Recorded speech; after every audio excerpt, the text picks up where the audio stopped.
Bien, vamos a dar comienzo a la última lección del módulo 2, que está dedicado a los conceptos y funciones de los seguros agrarios. La quinta lección está dedicada a la prima del seguro. Y vamos a ver estos apartados. Primero vamos a definir el concepto de prima, vamos a definir los tipos de prima y cómo estos se van sumando para dar lugar a la prima de recibo, la que se ha de pagar. Vamos a incluir, por supuesto, los tipos de franquicias que se pueden introducir en una póliza y finalmente veremos un ejemplo del cálculo de la prima. Bien, con respecto a la prima, debemos sentar las bases de técnicas en las que se fundamenta. En primer lugar, los principios, que son la indivisibilidad de la prima, su invariabilidad, su suficiencia y que sea justa. Indivisibilidad implica que la prima es única, se refiere a un conjunto de coberturas y no se puede separar, no se puede segmentar en sus partes. Invariabilidad es que la prima es invariable en cuanto a coberturas y en cuanto a su valor, a su cuantía. Suficiencia, que debe ser suficiente para cubrir todos los costes de administración y, por supuesto, los costes esperados de la indemnización, y debe ser justa en el sentido de que precisamente tiene que ser suficiente para cubrir la esperanza matemática de las indemnizaciones más todos los recargos que ahora vamos a ver a continuación. La prima, por tanto, está compuesta por la prima de riesgo, los recargos de seguridad y los gastos de gestión. Vamos a ir viendo cómo se compone. La primera parte de una prima de seguro es la prima base, que es simplemente la esperanza matemática de las indemnizaciones. Es decir, el valor medio esperado de las pérdidas que ocasionen el riesgo que esté contemplado en la cobertura durante el periodo de garantía. Es decir, es el valor estadístico evaluado en euros que equivale a, digamos, al valor medio de las pérdidas esperadas. Es evidente que la mayor parte de las veces no va a haber indemnización, pero cuando la haya, pues tiene que ser suficiente para hacer frente a las indemnizaciones de una forma estadística. La prima base está basada en la estadística. A la prima base hay que transformarla para obtener lo que se llama prima pura, en la cual ya se introducen las variaciones a que den lugar las garantías, franquicias o deducibles, que veremos también a continuación. Posteriormente está la prima de riesgo, que añade a lo anterior los gastos relacionados con la peritación, que en este caso incluirían los gastos internos de gestión de las peritaciones, más el pago de los servicios de peritación, costes y honorarios de los salarios. Y, por supuesto, esto debe ser cubierto en la medida que, si hay una indemnización, eso irá precedido de unas tareas de tasación, y eso naturalmente hay que pagarlo también. A la prima de riesgo, añadidos los recargos de seguridad, se llama la prima de riesgo recargada. Los recargos de seguridad son recargos que son obligados por ley y también los que la empresa desee introducir. La prima de riesgo recargada más los gastos de gestión internos, aspectos técnicos y administrativos, y los gastos de adquisición, que incluye comisiones de agentes, gastos de comercialización, etc., eso da lugar a lo que se llama prima total. Y el recibo de la prima es la prima total más los costes de reaseguro. Por tanto, este sería un poco la estructura en escalera que dan lugar al recibo de la prima. Empezaríamos por la esperanza matemática de las indemnizaciones. Normalmente, si hay deducibles o franquicias, eso va a reducir una parte del valor de la prima base. Por tanto, eso hace que la prima base sea normalmente superior a la prima neta, a la cual se suman los costes de peritación, y eso da lugar a la prima de riesgo. Se le añade los recargos de seguridad y eso da lugar a la prima de riesgo recargada. Añadimos los gastos de administración, eso da la prima total, y añadimos los otros gastos, que son los referidos al reaseguro, da el recibo de la prima. Si hay subvenciones del Estado, este recibo de la prima se vería aminorado y a medida que el Estado puede pagar una parte del recibo, de forma que el productor o el asegurado no pague el recibo completo de la prima.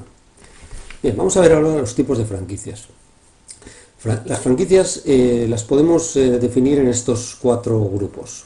Franquicia pura o no deducible es el importe hasta el cual el asegurado queda libre de indemnizar, y por tanto el asegurado soportará el coste, el total del siniestro. Es decir, es un valor mínimo de la indemnización que si no se supera, pues el asegurado no va a pagar indemnización y por tanto quedaría soportado enteramente por el asegurado.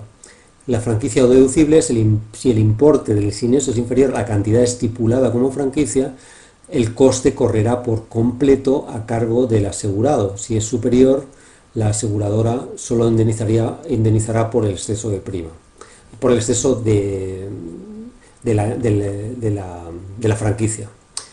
Por tanto, la diferencia entre la franquicia pura o no deducible y la franquicia o deducible es que la primera, la franquicia pura o no deducible, es un mínimo de indemnización. Si se supera ese mínimo, entonces el productor recibirá la indemnización por todo el año. Sin embargo, si hay franquicia o deducible, pues a esa franquicia lo que plantea es el nivel por debajo del cual no cobrará indemnización y por encima cobrará indemnización, pero solo por el exceso de indemnización sobre la franquicia.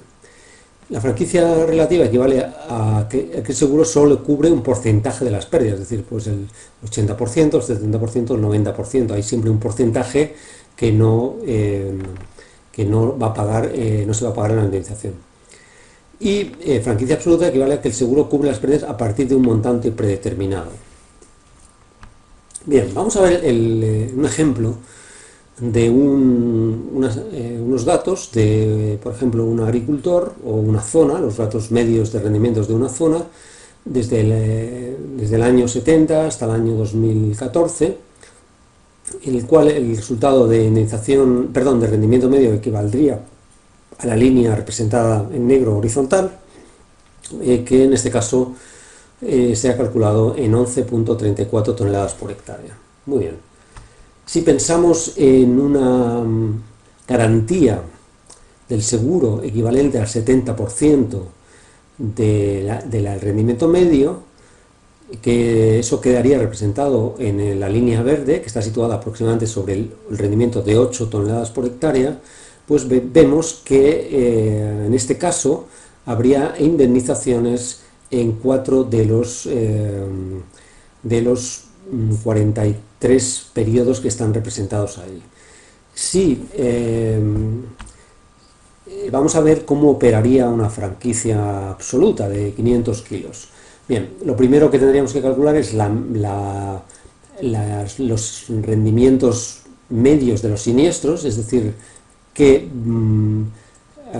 rendimiento medio resulta de sumar todas estas indemnizaciones, estas 4, y dividirlas por el número de años. Y eso da lugar a una media de rendimientos, que no lo olvidemos, no es la media de estos 4 años, es la media de los 43 o 44 años que están representados aquí.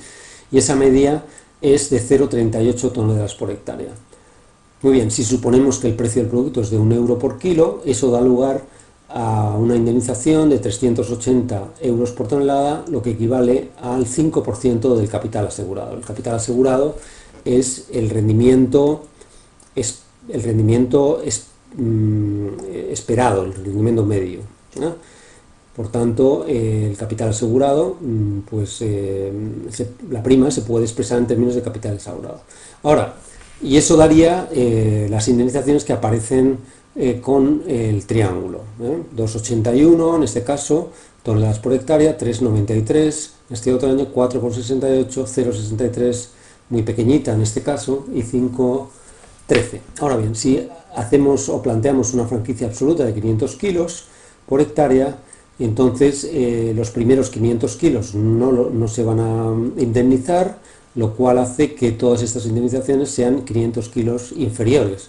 Por lo tanto, la prima equivalente sería igual a 330 toneladas por hectárea o 0,33 toneladas por hectárea, y el capital asegurado, la prima expresada en capital asegurado sería equivalente al 4,7%.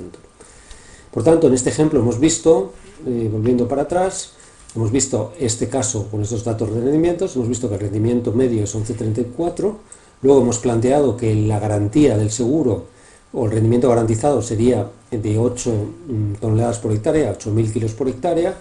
Eso plantea que en estos 43 años habría habido indemnizaciones en los años 72, 81, 85 y 2005, y la media de todas estas indemnizaciones, en la mayoría de los casos sería cero, pero computando esos ceros, la media va a ser de 0,38 toneladas por hectárea. Si se establece una franquicia de 500 kilos, la media se reduce a 0,33 toneladas por hectárea y por tanto el valor de la prima se reduce.